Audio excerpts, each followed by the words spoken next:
to Tales from the Black, where every whisper hides a truth, and every story leaves a scar. Hit the lights. It's time to listen. I never thought I'd be part of a Craigslist horror story, but after this, I can never look at those room for rent ads the same way again. I had just gone through a messy breakup, the kind that leaves you broke, drained, and sleeping on a friend's couch. My lease was up. I couldn't afford the rent anymore, not even close. I needed something cheap, something fast. And then I found it. Room for rent, $350 a month, all utilities included. It was practically a miracle. A small one-story house in a quiet neighborhood. The pictures looked fine. Nothing fancy, just plain and clean. The guy renting it, his name was Rick. He said he worked nights, truck driver, long hauls. So I'd basically have the house to myself most evenings. Sounded perfect. Rick was odd. Polite, sure, but quiet. Early 40s, glasses, worn-out flannel, and slippers that barely stayed on his feet. He showed me the room. It was small but livable. Plain white walls, single bed, tiny dresser, creaky floorboards. The house itself was still, like it hadn't been fully lived in for years. But I needed the place. I figured, hey, it's just temporary, a few months tops. Everything seemed okay, at first. About a week in, I started noticing something strange. Every morning when I woke up, my bedroom door was slightly open. Now I lock that door every night. I double-check. It's a habit. So when I saw it cracked the first time, I assumed I messed up. But it kept happening. Night after night, the knob would be turned. The door, just ajar, just enough. Like someone wanted to see inside. Then came the breathing. Late at night, I'd be lying in bed, eyes shut, when I'd hear it. A slow, steady sound on the other side of the door. Breathing. Not mine. Not the hum of a fridge or the wind outside. A presence. I'd freeze, holding my breath until it stopped. One night, I gathered the courage to open the door. But there was nothing.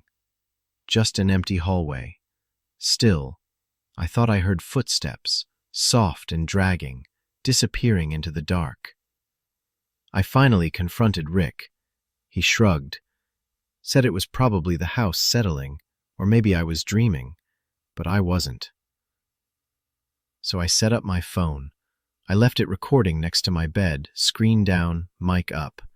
I even pretended to snore. The next morning, I checked it. At exactly 2:47 a.m., I took the footage to the police. They watched it. Thoughtful. Raised their eyebrows. Then told me, since I wasn't hurt, and since it was his house, there wasn't much they could do unless I pressed charges. But I couldn't stay. I packed my things that night. Didn't even wait for the sun. Weeks passed. Then I saw it. A thread on Reddit. Another girl. She had once rented from Rick too. And she never came back. Her name was Hannah. Sad. Her case is still open.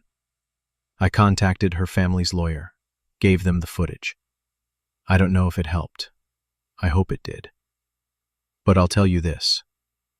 Thoughtful. When a deal sounds too good to be true, it probably is. Sometimes, cheap rent comes with a cost that's far too high.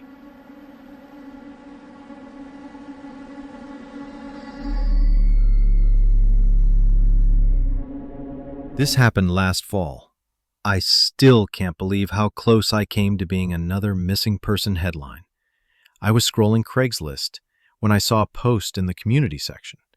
It said, "Lost dog, golden retriever, $500 reward." The description said his name was Max. He'd slipped out of the yard 2 days earlier. I had actually seen a golden retriever around my apartment complex recently. Super friendly. No collar, kinda dirty. He kept showing up near the dumpster like he was hungry. I texted the number in the ad. A man picked up. He sounded emotional, said he was so relieved someone had found Max. He thanked me over and over. We agreed to meet at a local hiking trail. That struck me as a little weird, but he said it was close to where the dog ran off, and he'd been hiking there every day trying to find him. I figured, okay, fair enough. I got there a little early, waited in the parking lot.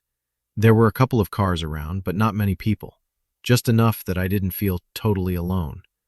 Eventually, a man in a gray hoodie approached. Average build, maybe mid-40s, stubbly beard. He smiled and asked if I had Max with me. I told him the dog had run off again, but usually came back around dusk. He seemed off. His eyes were darting around. Then he asked if I could help him look down the trail a bit. He even offered to give me the reward anyway. I was about to say no when he started walking toward the woods, then stopped, turned to me, and said, "You know, you're the third girl to answer that ad." Something about the way he said it, I froze. He smiled like it was a joke, but it wasn't. I turned and walked away, not fast, just calm, back toward my car. As soon as I got in and locked the doors, I saw him on his phone. Then I noticed another man, coming from the trail on the opposite side of the lot. I hadn't even seen him before. They were coordinating. I peeled out of there, called the police, gave them everything, the post, the number, their descriptions, but the number was a burner. The post, already deleted. Turns out there had been other reports, girls lured to meetups by missing dog ads, but no arrests. All I know is something terrible was about to happen that night, and if I hadn't trusted my gut, I might have been one of the ones who didn't get away.